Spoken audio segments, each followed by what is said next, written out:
Due to illness, the roles of the nice guys on business today will be played by Ernie and Bert. We apologize for the inconvenience. Lots of help in Puerto Rico. Those people, they need to start helping themselves. You know, I know they're on an island. I bet you didn't know that, did you? I know that they're on an island because I'm a smart guy. I'm really smart. It is an island. And you know what that means? That means it's surrounded by water. Surrounded by water. I bet you didn't know that. I'm a really smart guy. You know what, Stan? If you want me to wear 37 pieces of flair, like your pretty boys over there, the nice guys on business, why don't you just make the minimum 37 pieces of flair? Looks like you've been missing a lot of work lately, Strickland. Well, I wouldn't say I've been missing it, Doug. Need an education on how to grow your business? The nice guys are here to help. Learn about great customer service, networking, and how just being nice can help you prosper. Now, here are your hosts, Doug Sandler and Strickland Bonner. Oh my God. Welcome back. Welcome back. It's Thursday. God, Doug and I, oh my gosh. I know it was 2 days ago for you, but it was 2 minutes ago for Doug and I. We just finished the Tuesday recording and wow, we are so all over the place, but I think it was a really good episode. I like it. Yeah. It was Strickland Bonner on this side, microphone, Doug Sandler, other side, microphone. Sorry. Wait, why are you talking in phrases me? I don't know. My brain is still just swimming from our Tuesday episode. I'm like, wow, I have so many things to talk about. All right. Well, we missed a ton of shit at the beginning of the episode. I mean, we didn't do our Patreon patrons for the month of November. I was just trying to look that up too, and oh my God, we haven't done any iTunes reviews recently. Strick, we're like all over so many good topics. Do you want to do some iTunes reviews while I pull up the Patreon list? Well, that would be good, but wait a minute. Okay. Hold on. What happened? I hit the stop button. So we were recording, but then we stopped recording. And so now we're starting recording again. So I'm playing. Jeez. Do you have my screen up? I do have your screen up, yes. So you hear the technical music. Yes. I just want to make sure we have to get that in there. Yes.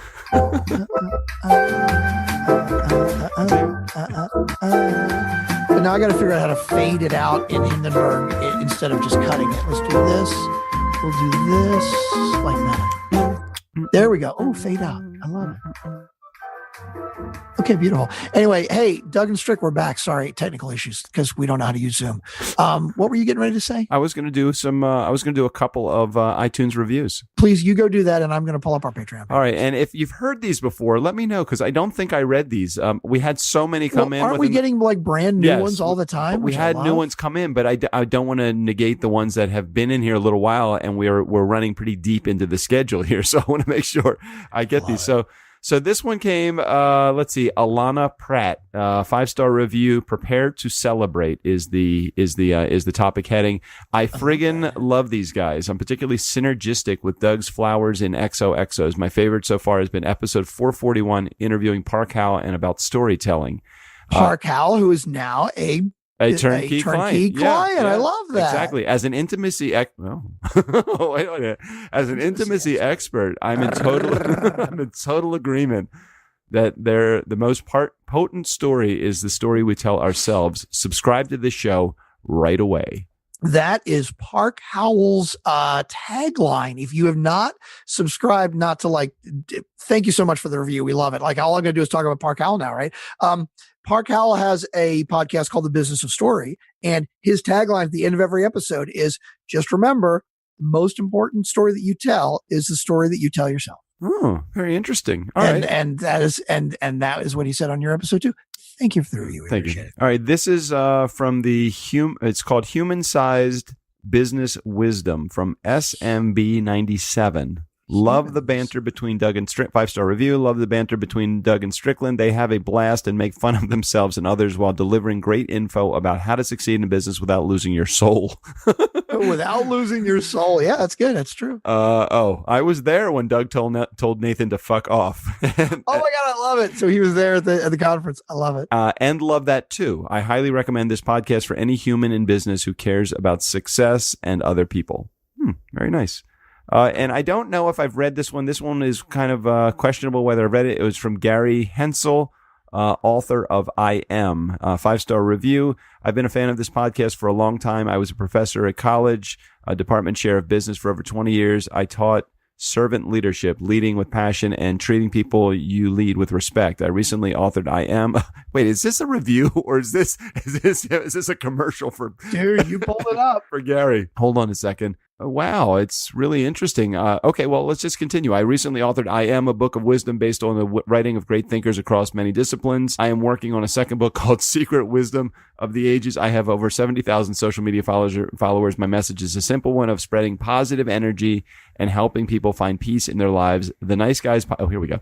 This is about us now. The Nice Guys podcast is a great influence and provides inspiration. So here's what I heard. I have been a fan of this podcast for a long time. Wah, wah, wah. Wah, wah, wah, wah, wah, wah, wah, wah. The Nice Guys podcast is a great influence and provides inspiration. That's what I heard. Hey, you picked it, not me. All right. Those were our 3 Nice Guys on Business podcast reviews, all 5 stars of the week, bringing our total to 204. 204 reviews, 203 of them are 5-star, and we have 1 1-star review. Yeah. Oh, okay. Did we ever read the most critical one, the 1-star review? We did. We have, yeah. We've talked about it. I want to read it one more time. I need to remain humble. Okay. 1 star. What's the big deal? This was by BIGG Bob. Well, BIGG Bob, you are very large. So there. Why is this show? Wow, you haven't even met him. You're digging on him because of his screen name, and before you've even yeah, it's funny. Well, it's the notorious BIGG. Yeah, BG. You know what the extra G is for? What? It's not for good guys, I guess. I don't know. For great. Why is this show so highly rated? I have not heard anything useful yet. Okay, but hold on a second. Can I be critical about his review for a moment? God, sure. He goes, why is this show so highly rated? ? I have not heard anything useful yet. ? Or maybe he's waiting. Maybe that's a question. That would be good. That would be good. Hey, BIGG Bob, if you're out there still listening to the show, please reach out to us. Even if you still hate the show, please reach out to us because we want to hear it. I'm very curious if you've heard anything useful yet. And if he is still listening to the show, when did he leave that review, by the way? It was March of 2017, so almost a year ago. We've had a few episodes since then. We haven't gotten any better. Know, it says, I have not heard anything useful yet, because it's a question. I can hear useless banter from guys with a high school vocabulary at any corner bar. Well, that's true. They just don't have as much business knowledge. Right, exactly. Okay. All right. Just wanted to, you gotta remember your roots. You gotta remember where you came from. And for me, BIGG Bob, March 29th, 2017 was the beginning of the end for you in my life.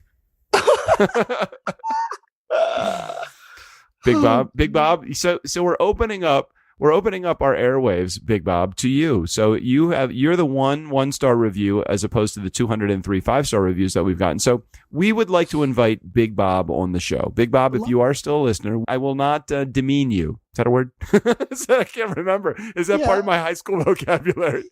No, but I mean, you might. You never know until we actually talk to him. But I would be curious to hear his opinion. Now, if you really hated the show back in March, he's probably not listening anymore. But if you are listening, whether you like the show or not, maybe you're still listening, waiting for it to get good still. And I'm okay with that. We would love to talk to you either way. The other thing is it's going to be a long wait, Bob. Sorry. It is. It's going to be a long wait. If you're waiting for the show to get good. Oh, okay. Waiting for it to get good. Yeah. I thought you were saying it would be a long wait before we talk to him. No, I will get him. I would put him on. We have guests right now. We have guests scheduled through February, Strickland. Yeah.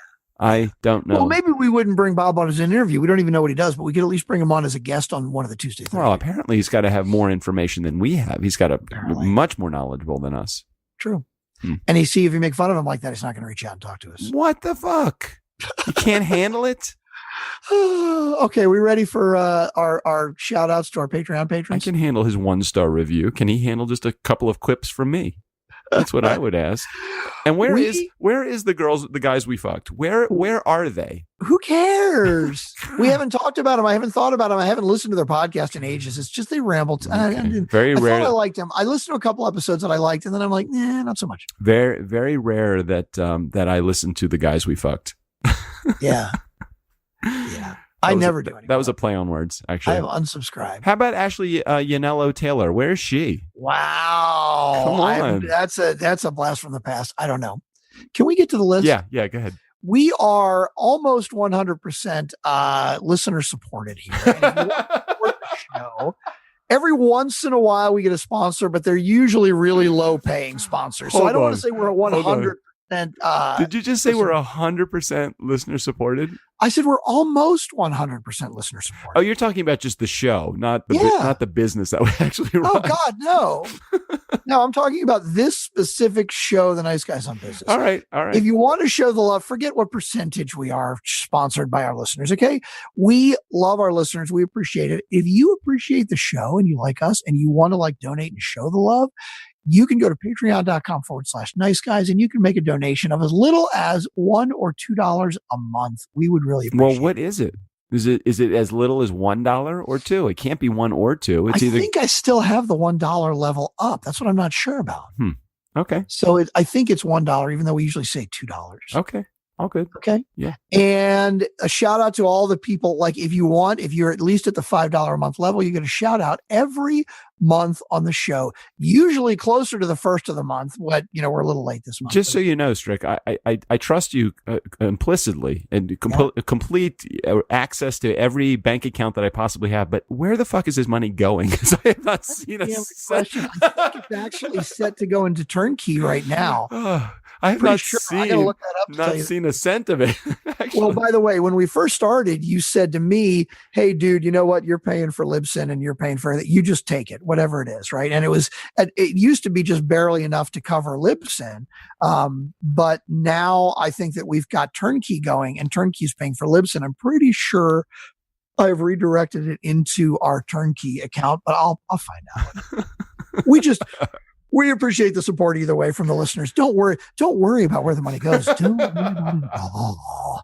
It's not going to fund government conspiracies in Guatemala. Okay. It really is for us. Wait, is there a government conspiracy in Guatemala? I have no idea. I don't even know you know what? If there is there I do like the coffee from there though. Yeah, so good. Yeah.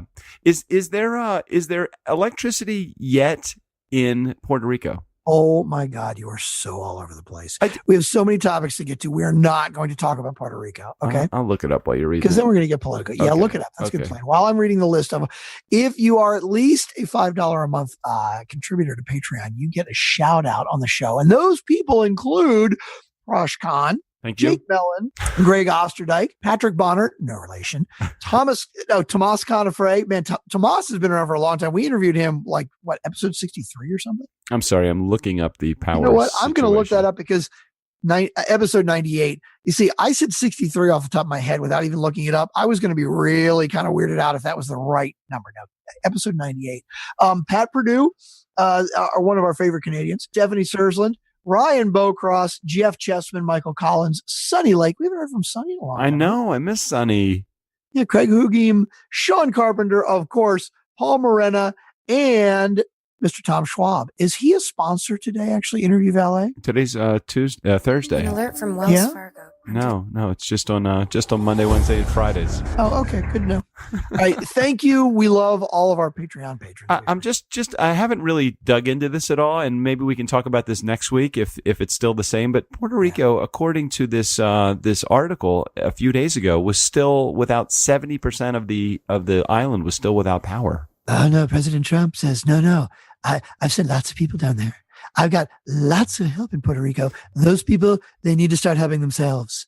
I know they're on an island. I bet you didn't know that, did you? I know that they're on an island because I'm a smart guy. I'm really smart. It is an island. And you know what that means? That means it's surrounded by water. Surrounded by water. I bet you didn't know that. I'm a really smart guy. I'm smarter than all of you because I'm the president. So I bet you didn't know that. Puerto Rico, they need to start helping themselves. Okay? I'm really curious about this whole. I was listening to my other favorite podcast, other than Nice Guys on Business, is a podcast called The Daily. Yeah, New York Times. Oh, now The Daily. Okay, yeah.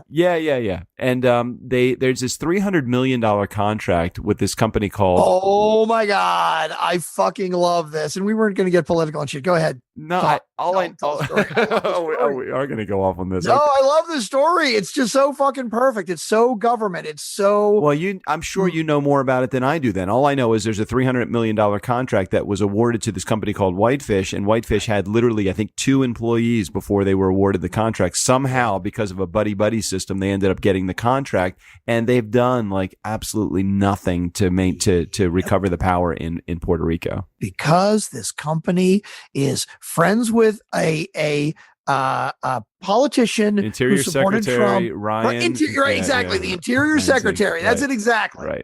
Right. Oh my God. Okay. So what I know of this, and please, if there's anybody out there that knows more or can correct me, feel free, because this may not be actual truth, the facts, eat, sleep, drink, Dubai. This is not an endorsement. Okay. So basically, this company gets a $300 million contract to restore power in Puerto Rico. Right. And I saw a quick interview with the guy who's the CEO of the company. And they were like, how did you get this contract? And the guy was like, dude, LinkedIn.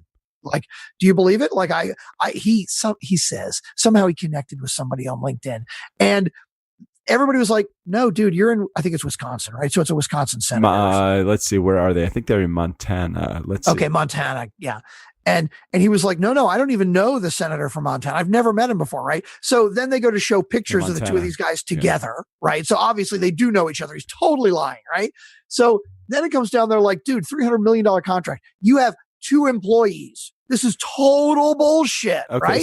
So Whitefish is located in Whitefish, Montana, the hometown of Interior Secretary Ryan Zink, Zinke. The company is backed by a private equity firm, HBC Investments, which is headed by Joe Colonnetta, a major donor to President Trump's election campaign, the Trump Victory PAC, and other Republican candidates. Now, here's what I find really interesting. The company defended its work in Puerto Rico, pointing to the 350 workers that it probably had to subcontract out and 600 pieces of heavy electrical equipment it has sent to the island since Maria made landfall. That compares to, now this is interesting, that compares to 10,000 power workers who responded to Irma in Florida and Harvey in Texas. Now, 350 workers.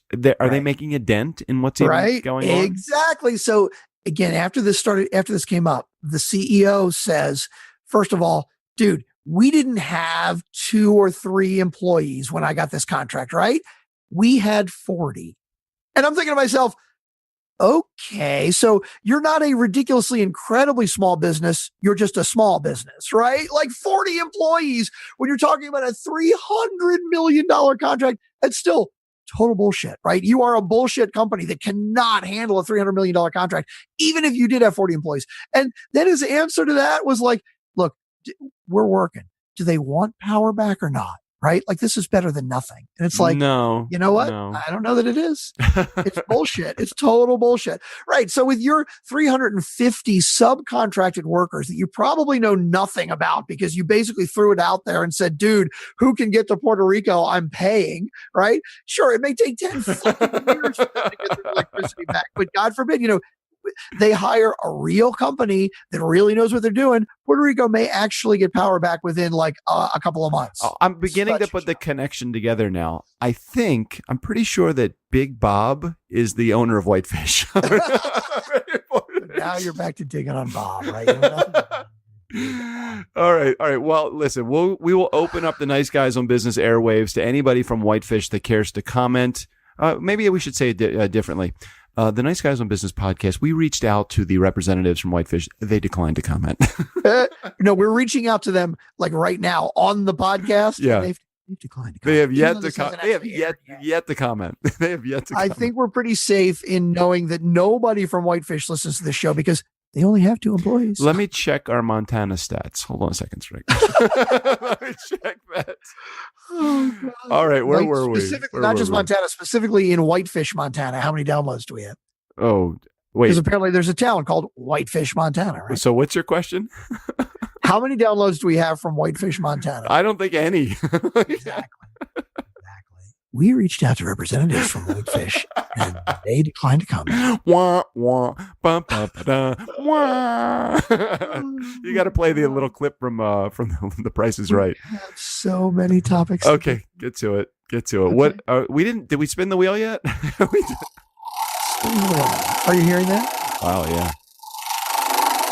I think I spun it too hard. Sorry. I got excited. I mean, we're getting excited. You know what's interesting about when you spin the wheel now using Zoom is it has like an auto mute. So as I talk, when the wheel is spinning, it automatically mutes the spin to a certain degree. I don't know if that's good or bad. We'll see what it sounds like in post. On the final recording. Yeah. Right. It may be. Yeah. It may happen. All right. What's our topic? What came up?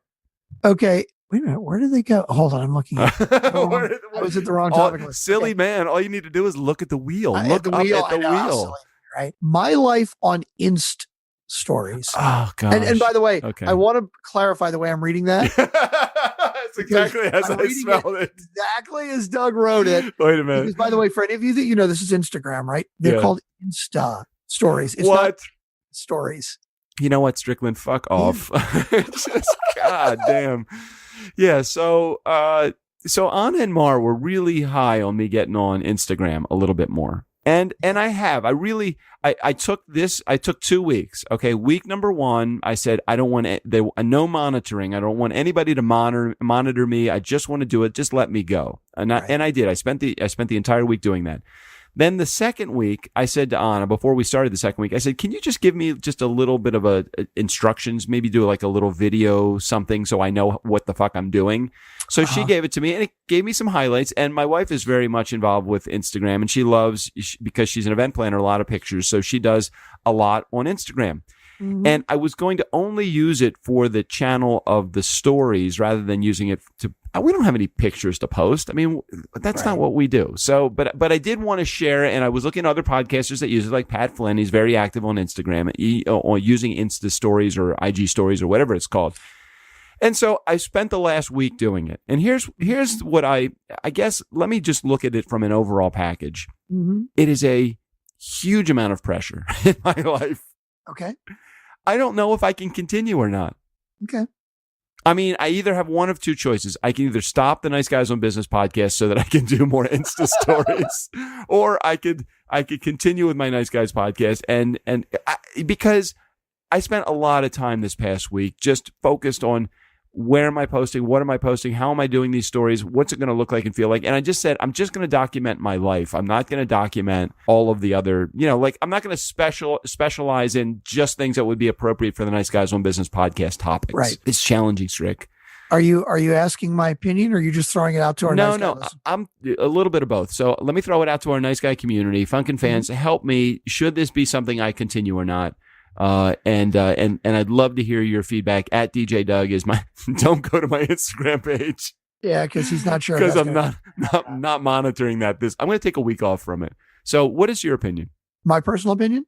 Okay. At the risk of offending any listeners or offending Anna and Mar, who, by the way, are amazing. I love you guys. You know what? Yeah.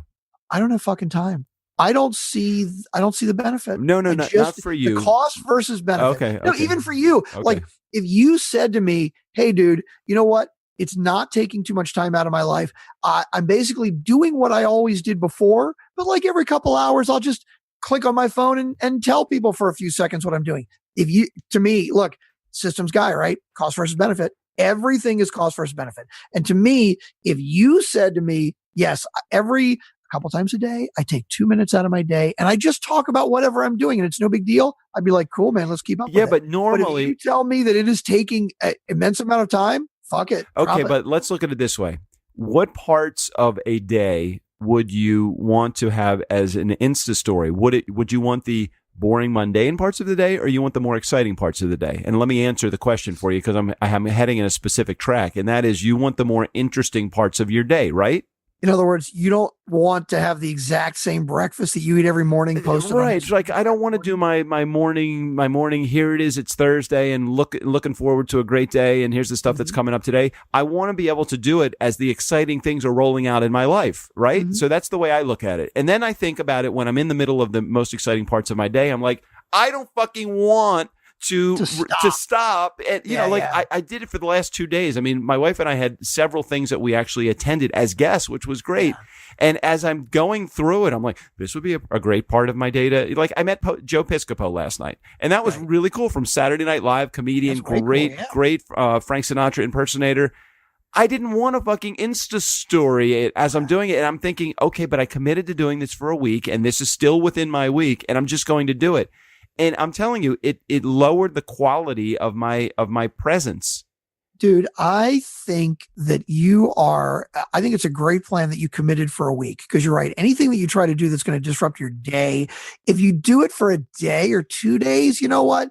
You don't have time to settle in and of course it's going to disrupt your day immediately, right? Well, after a week, you should be somewhat settled in and comfortable with it. And so I applaud you for committing to it for a week, but I also agree with you that I just don't see the benefit. Well, let's look at the other side. If we saw it as a now, am I looking at this from a business perspective or a personal perspective? From a personal perspective, I don't really care about Insta stories. I was only looking at it for a way to maybe engage a little bit more with our nice guy community, if that would be the case. And secondly, and not more importantly, or just different importance, would it be a way for me to use it as a lead generation device? Because ultimately, from a business perspective, while it's great to have our community, our business is not in making money from our community. Nice guy community, you know this. We're very transparent about this. We're not throwing advertisers at you. We don't stop our show every 3 minutes like Tim Ferriss or some of the big boys do it. Some other podcast.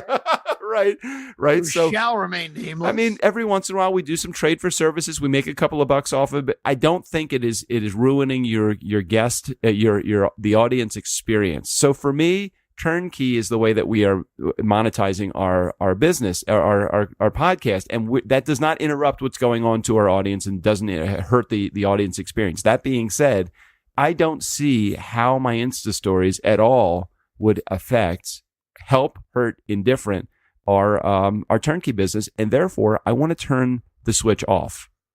So I'm looking to our nice guy community. Again, call to action. Here it is. If you got one, it's here.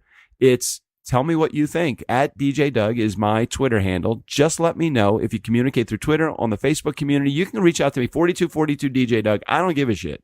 Let me know what you think, because I will do it if you say this is important. If you don't say it's important, then I'm just going to flush it, because it really at this point is not important to me. Yep, I agree. Okay. You know, my daughters have games. They play Xbox and computer games all the time, and they're games that I see them playing. It's like, that looks really cool. I'd like to sit down and play that. And then when I stop and think about it, forget that I would suck at it. Like I see them play and they make it so easy because they're really good at it.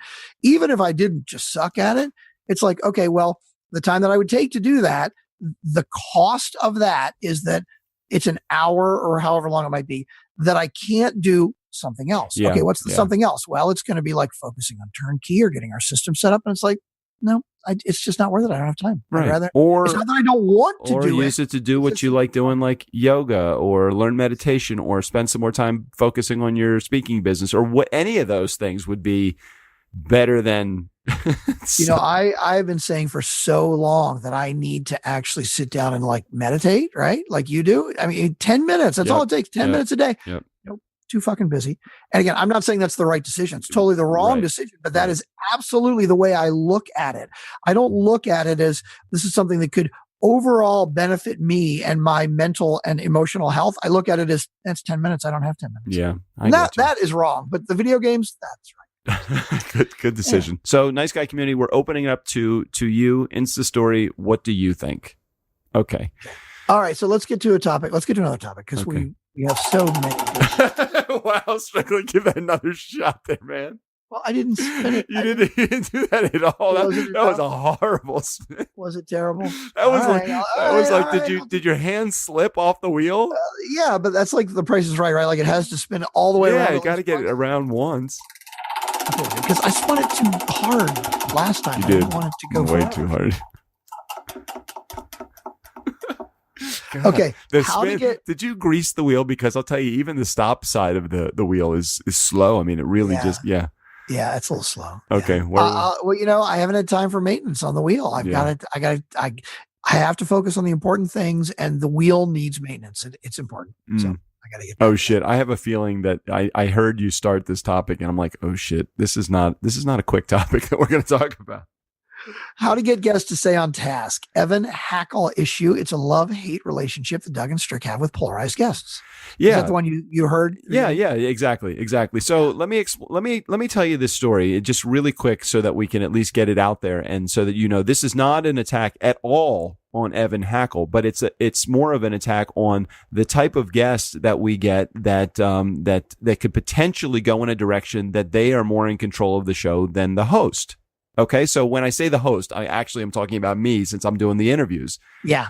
So the host singular in this case because you're doing the interview, not host like the two of us. Right? Okay, so as a person in this particular case, so Evan Hackle came on our show, and Evan Hackle This was episode 501 last Friday. Right. Amazing guest, great knowledge, came through a credible source, loved having Evan on the show. So Evan or anybody that is working with Evan's company, this is not about Evan, but Evan brought a topic to light that I really have to think about long and hard and have conversation with Strickland even before somebody like Evan comes on the show, because I need to understand what I need to do. So in Evan's particular case, very, very, very, very on point with the stuff that Strickland loves. Extremely detailed, number focused, details.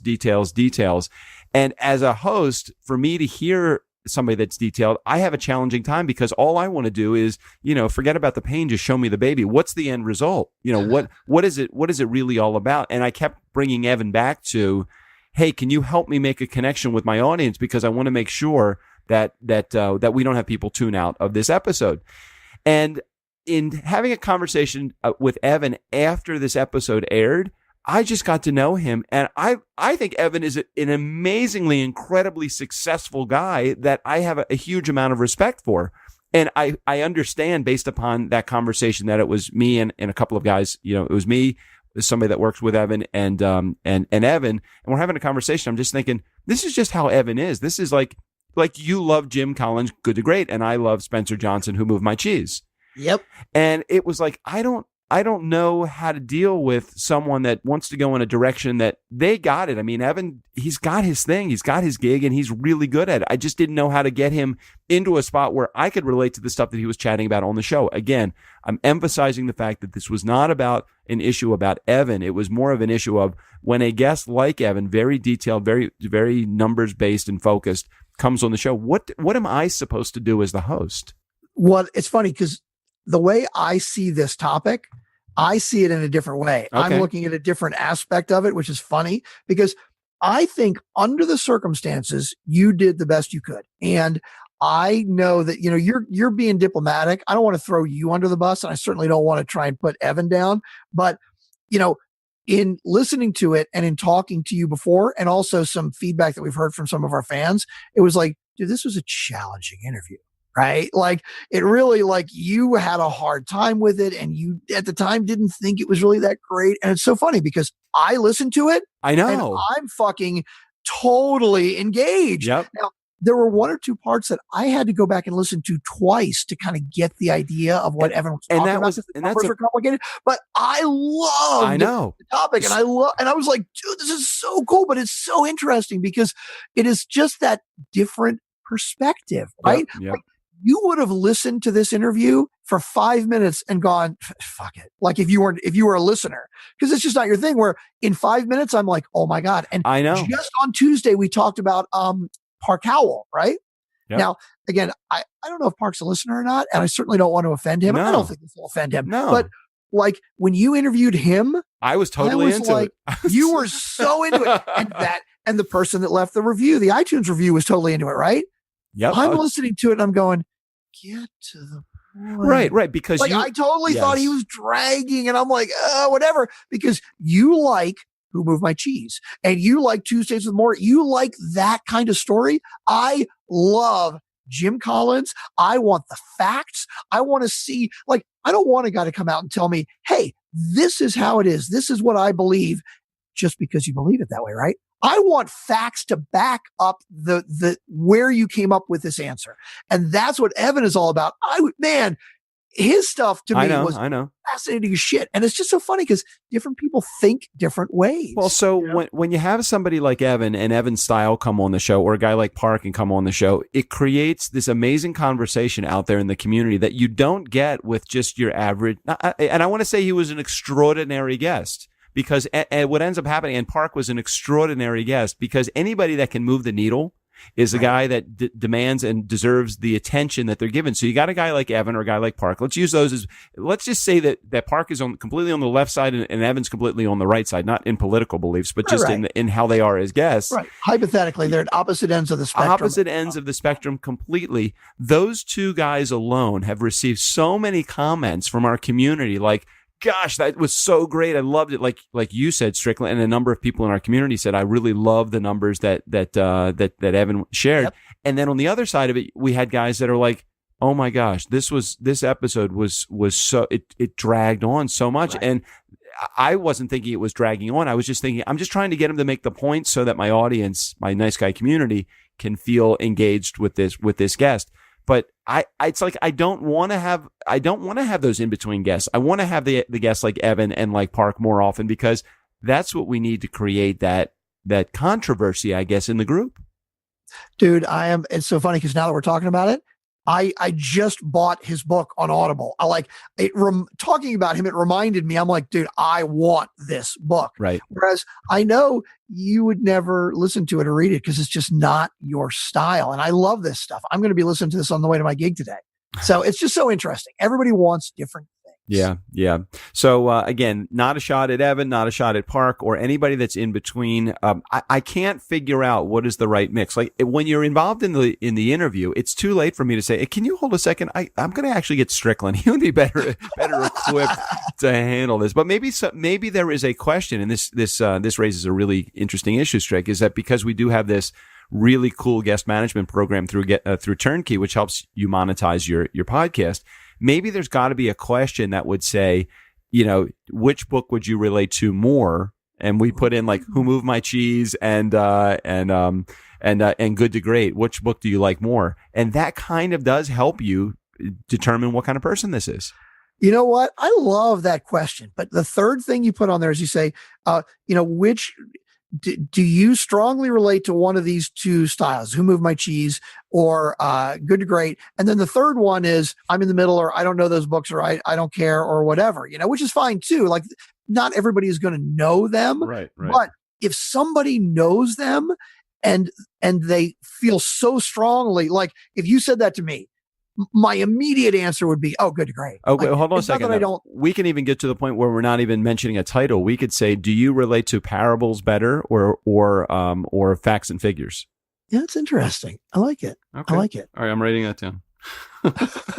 All right. But the thing I like about the book titles is the answer of I don't really care or I'm in between. That's an okay answer, which I think most people are going to give. I think you're only going to get a fringe number of people that are going to be like, oh, I'm totally a Who Moved My Cheese, or I'm totally a Good, which is good. I wish there was a like a needle that you could say, move it from left to right. If you're more inclined, on the left side would be Who Moved My Cheese, and on the right side would be Good to Great, and in between there it would be everything else. Well, that's the way to do it. Now you tell me if you can do this on your not through Acuity, you can't.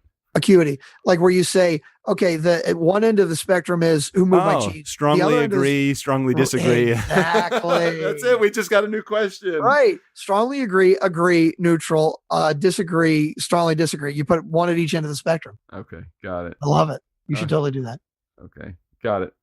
All right. We ready for another topic? Spin it. I think it's got to be the last one. I think we're 30 minutes or more in now. Oh, man. I'm exhausted. So much talking. All right. What do we got? Now, here's a good one, except that, it's business advice. I don't know. We got to be careful. Maybe we're giving too much business advice. I don't know. Okay. What? What happens if you have a system that is so disruptive? Oops. Oh, it's technical delays. Sorry.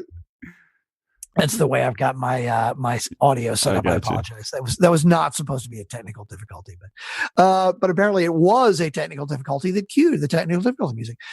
What happens if you have a system that is so disruptive your clients don't even see it after they hire you? They only believe it when the results prove it. Okay, so can I tell you how this was set up? And I don't mean to bring it back to this our turnkey business, but since it's the business that really helps me to be the gauge for a lot of these things, it's the example that I'm going to use. So the process of the way the turnkey actually makes money, the Nice Guy community, so you're aware of this, the system that we've set up is most podcasters rely upon either sponsorship, advertisements, affiliation, Patreon to be their main sources of income. When I tell them that we have no let's see, what's the word? No emphasis on any of those four things, but our emphasis is actually on the guest that's sitting in the interview chair. Mm-hmm. Sorry, I'm about to sneeze. Hold on a second. Are you going to edit this far into the? No, I'm totally going to ignore this. This is you need a sneeze button, but I'll put this on while you're reading. I do. I sneezed. It's fine. We're all good now. Okay. So you do have a mute button on there. You could I tried frantically to get to the mute button. I couldn't reach it. Okay. So when I tell them it's the guest management program that we put together where you actually are focusing more on the guest than your audience, it's like people hear me. And then when I tell them what the results have been for our show and the clients that we have that we put in place that actually have these same results, they hear it and they're like, oh my God, that's the best thing. I've never even thought about it. Then they start to mention things like their equipment and their audience and their production and all that stuff again. And I'm like, did you just hear what I said? You could actually have a podcast that has absolutely no audience members, monetize it and make a lot of money from your show. And they so hear what I'm saying because I say it slowly, carefully. I re-describe it to them. I say it again. I have them ask me questions. And then they just go back into the mode of, okay, so when we record our first episode and we need the equipment and we're talking, and I'm like, okay, all right. Well, I obviously have not, it's part of the explanation. So the process that we have, I really believe is so disruptive that even the clients that hire us, I'm not going to mention a client in particular that we have on board with us right now, but all this client keeps going back to is the microphone. Okay. And I just keep saying to this client, it's not about the microphone. Okay. I got so many comments on this. First of all, I love the fact that like you said that like, I'm sorry that like turnkey is the barometer of this, which I don't think that's a bad thing at all. First of all, every business has different things. And you and I have done a lot of different business things. We worked for a lot of people. We've worked for ourselves. And I love the fact that in this new business, we're still learning new things. And so don't apologize at all for that. I love the fact that that turnkey is the barometer because we're learning new overall business things about it. So that's great. So second thing is if what we are teaching and doing, first of all, if it was such a light bulb moment that you didn't have to explain it anymore after that, I think there wouldn't be much value in it. In other words, if we said to people, hey, X, here's the secret sauce, here's how we do it. A lot of people might go, oh, what do I need you for? Right. It's like, if it's that easy. So I have no problem with the fact that they're still not totally focused on that because that's what they need us and they hire us for, which I think is great. Well, so many. Third thing is, go ahead. Okay. No, I'm sorry. Okay. So the third thing is different things are important to different people. Yeah. And you know what? Sometimes, and we do this ourselves too, right? Like we can't get out of our own way. Yep. So if I'm thinking I'm going to create a podcast and you tell me, don't worry about the equipment, right? Sometimes if I am so stuck on the microphone, you know what? I'm telling you that I have to get past that before I can see the next step. And when we hear that, we have to go, you know what? It's not a big deal. No, I need the microphone. It's not a big deal. I need the microphone. At that point, we have to listen to our client and say, okay, this obviously is important to you. So let's get past this. You have to listen to your clients. It's so funny that you say that. I just had a call yesterday. I don't know, a week ago, as of the day that this thing airs. I went through the entire system, which probably took me like maybe 40 seconds. It doesn't take very long to explain to somebody where the secret sauce is. And I use those terms because this was the exact term that he said. So I go through the secret sauce, which is our guest management program with them. And I explained that. And after I got done, again, 30, 40 seconds into it, he goes, okay, listen, now I'm not going to ask you about what the secret sauce is and how you do this. I said, okay, hold on. I just told you secret sauce was. He said, and he kept coming back to the fact that I can't, it's so interesting when you have something that you could dangle right in front of somebody's face and you could say, this is really it. This is it. I'm telling you, this is the way that this business runs. And they still don't see it because it's so obvious to us now on this side of it. But a year ago, Strick, could you and I have figured this out? No way. But What's so interesting too, that let's say you are talking to a potential client and you're trying to sell them, right? And you give them the secret sauce, and not only do they not get it, Right. but the fact that they don't get it means that they're basically going to say, no, I'm not interested, right? Right. Okay, so obviously you're going to try to explain it again. You're going to try to explain it in a different way, right? But some people are not going to get it, and they may not be the right clients. Let's go back to Evan for a minute. He told the greatest story, and I don't remember the specifics of it, but the overall quick version of it was, it was, he had a company that was selling stuff, right? Yeah. And they were at their employees said, hey, we're losing business because we are higher priced, right? Normal margins in this industry are 18%. Our margins are about 22%. What are we going to do? And of course, the initial thing was, hey, let's just lower prices. Yeah, but we don't want to lose the margins, right? Well, ultimately what they figured out was the people are calling in and getting prices on, let's say, widget A, B, and C. And widget A, B, and C are the things that everybody buys all the time. Now I'm trying to get to the point quickly. Right? You lost me. Widget, you lost me. So you are calling a company about widget A, and the price is higher than another company is selling it, right? Right. So you go to the other company to buy it cheaper. Now, this company is like, let's call it a Lowe's or something like that, right? So when you walk into Lowe's, you're going to buy widget A, but most likely you're also going to buy widget B, C, and D because you're there already. You might as well grab them, right? So what they realized was, we're going to lower our prices on widget A, which is the thing that everybody calls about. Everybody wants a drill. So we're going to sell the drill cheaper than anybody else, right? So they're going to walk into Lowe's. But you know what? We're going to sell the screw, and we're going to sell the screwdriver, and we're going to sell all the other stupid little pissant shit that they're also going to buy. We're going to make a much higher margin on that because we need to get them in the door first, right? Okay. Yeah. Yeah. And they're calling about the drill. Everybody calls about the drill. So if we tell them we've got a cheap drill, then they're going to come into the store. And ultimately, they're going to buy more shit. Right? I got it. And again, and now that I'm listening to myself, yes, that was off the topic. Even though I think it's an incredibly interesting, great idea. The point of it was that they got to that by talking to the employees. Oh, all right. Okay. Now you got it. I know you're right. And you're right. Now that I'm sitting and stopping listening to myself, I'm like, hold on a second. But that's exactly the issue that I had on the show is that he so desperately wanted to get to all of that, all those details. And I just said, oh, well, hold on a second. So in other words, you just talk to your employees. Cause I even remember in the interview, I said, oh, so you even talk to the employees. And then true to his form, which I should have understood, he goes, no, not really. And then he told a whole different story. And you know what's funny? Here I am telling the story, and I am 100% aware of the problem, and I'm still doing it anyway, right? Like, even as aware as I am of the problem, I can't fucking stop myself from going into the details of it, which I know you don't give a shit about. Right. It's so funny. Right. So let me get to the point again.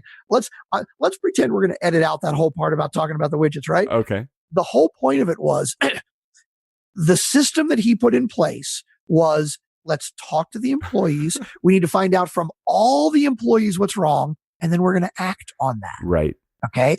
And some companies, if you as a consultant, if you go to them and you're trying to sell them this consulting service, and you say, here's our philosophy, they're going to say to you, you don't get it. My employees are stupid. Right. My employees don't know better. My employees are minimum wage workers and they don't know what the fuck they're talking about. My management team is who I rely on.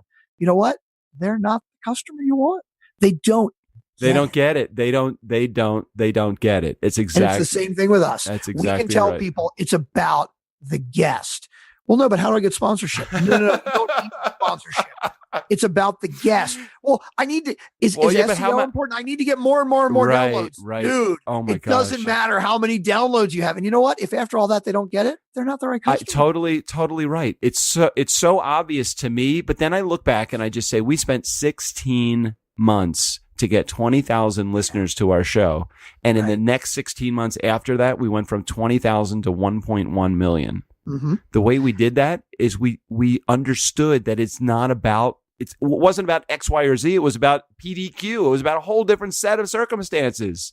Yep. That grew our audience. The number of listeners and the number of downloads you have doesn't matter. Doug still checks them 5 times a day. I know. But you know what I do? I do that because that appeases this part of my brain that says I need to know what those analytics are, but there's nothing I'm going to do about them. Right. It's nothing I'm going to do about it. I just like it because for me, it's some level of validation that we actually have something going that's good. Like if we had a show and we were making a ton of money, like we're making now on the show, and we had no numbers, I would be like, that's so dissatisfying to me.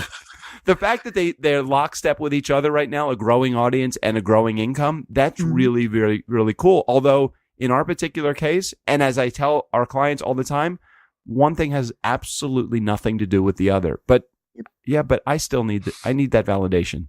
I need that validation. So if Overcast fell off the face of the planet, and all of the thousands of listeners that we have on Overcast somehow did not find us and did not subscribe on iTunes, it would. So we were back down to, let's say, 200 downloads an episode, right? Yep.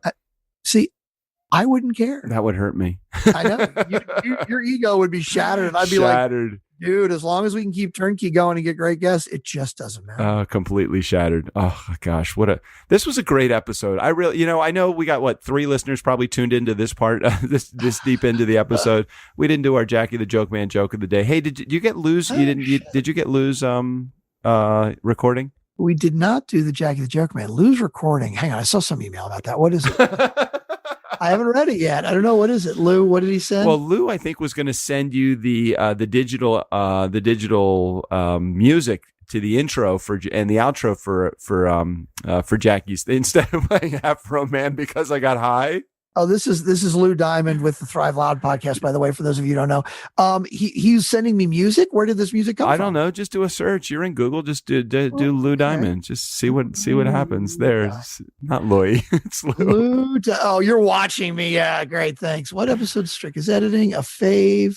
That's October. I didn't get it. He didn't send it to me. Just click the top one, Lou Diamond. Just click his name up at the top. There's no attachment. No, just top there, right there. Let's see what his last email that he sent you was. Here. October 30th. Okay. So that was a week ago, and there's no attachment. Like I can see the little paper clip. All right, Strickland, you are so right. What did he send to you? He didn't send it to me. I thought he was going to send it to you. What is the music? The music is the Jackie the Joke Man, whatever MP3 that Jackie uses at the front. Oh, because when I did an episode, Lou was funny. Lou, I love you. I love you. So Lou calls me last week and he says, oh, you guys totally messed up. In a nice way, he was saying you totally messed up. He says he has the music.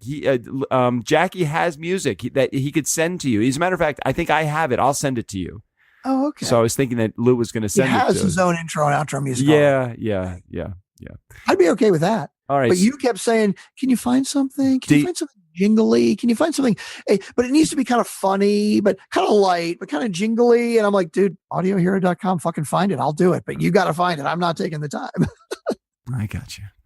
I understand that the show is not valuable to you as a entertainment source. I understand. Oh, dude. Oh, I see. So what you're saying is like, I give you the method to actually do it yourself, right? I understand if you said to me, oh man, I can't do this. This has to be on you, Strick. I don't know how to do it. What is I wouldn't even know where to look. What is I it really need you to do it because I think it's important to the show. But God forbid when I tell you how to do it, it's important to the show, but only if I take the time. One thing that you must have learned about me over the last 3 years almost of doing this podcast is who is one of the best delegators that you know? Oh yeah. That's why I need to learn that myself because I'm not nearly a delegator. I know. I'm learning, Doug. I know. You're learning. In fact, I tried to delegate to you, and you didn't listen. No, I shunned your delegation. I shielded. I have a delegation force field actually. No, you see, this was a great thing because, in my opinion, you see, as soon as I delegated it to you, right, it was not my responsibility anymore. So I didn't care if it didn't get done.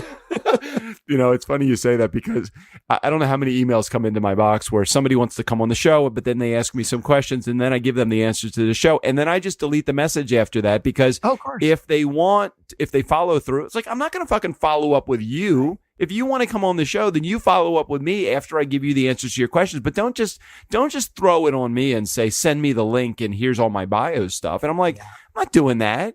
Here, go through these 17 steps. I'm delegating these 17 steps to you. If you want to bounce through them, like the other 3 guests that come on our show this week.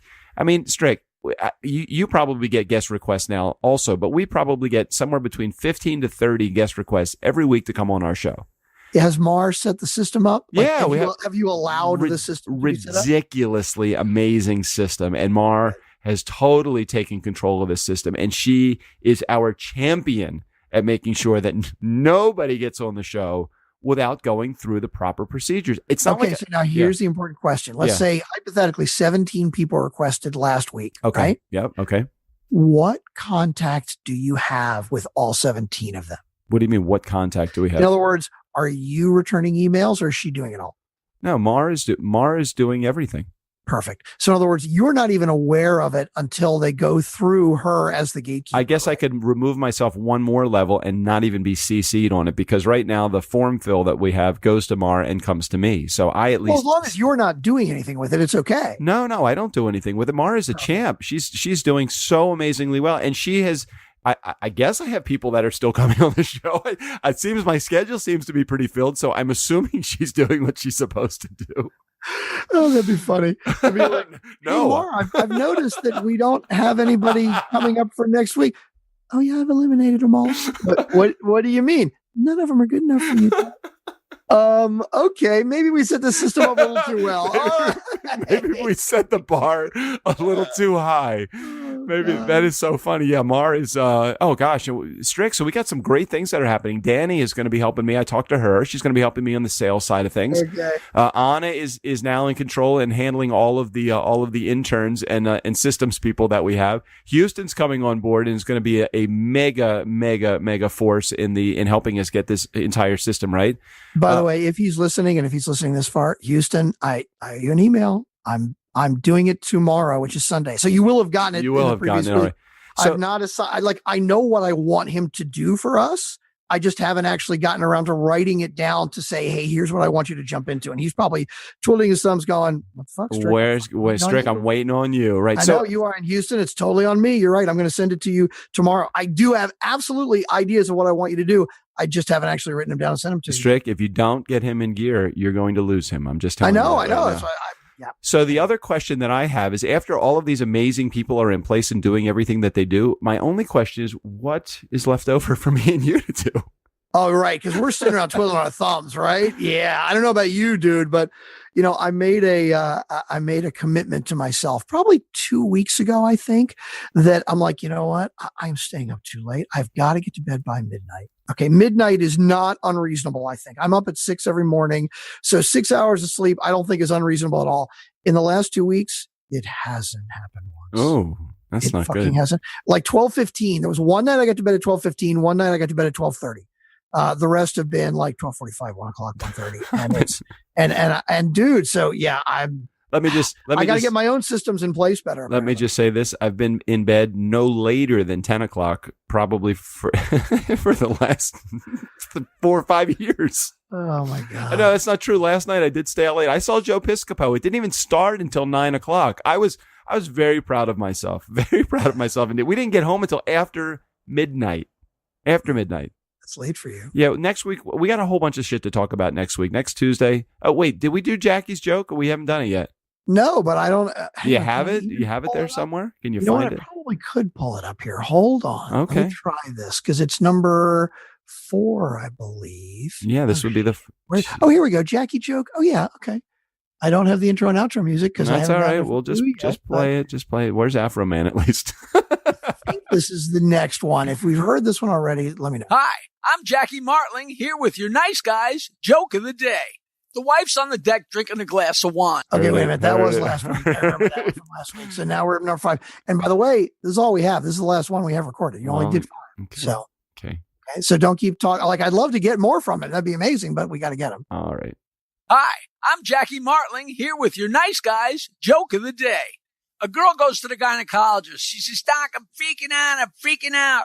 I keep finding postage stamps from Costa Rica in my vagina. He examines her. He says, lady, those aren't postage stamps. Those are the stickers from bananas. Oh, my God. Want more? Wow. Follow me at Jackie Martling. I tweet jokes every day at 4:20 p.m. Oh, you can't play that one. Oh my God. Nobody's listening anyway. We're like 40 minutes into this episode or more. Oh, Actually, my we're more like God. 50 minutes in now. That's horrible. That's a horrible one. You know what? In light of everything that's going on in this world with sexual harassment, Strickland, I'm not sure that you should actually be playing that. We're not talking about one specific person, although that is a very inappropriate joke. I will absolutely admit that. Yeah. That was great, though. That was funny. That was a funny joke. We're not going to cut it out. No. That would mean editing. Yeah. Gosh. Yeah. Okay. Can well, we wrap this up? God, yeah. we're going to be quick today. Hey, you And know we- what? Tomorrow, Strick. I don't know if you're aware of this because you probably have it on your schedule, but I don't know if you've done anything with it. But tomorrow we're actually going to be at DC Podfest talking about speaking of the horrible jokes, size doesn't matter. How to monetize your podcast with any size audience. Is that? I was just thinking about that myself actually earlier. I'm like, isn't it this weekend? Like, yeah, it's like fucking A. It's the 10th. Just It's tomorrow. See it. It's right there. I see it on your schedule. Oh God, when are we speaking? I think 11:45. Yeah, I think so.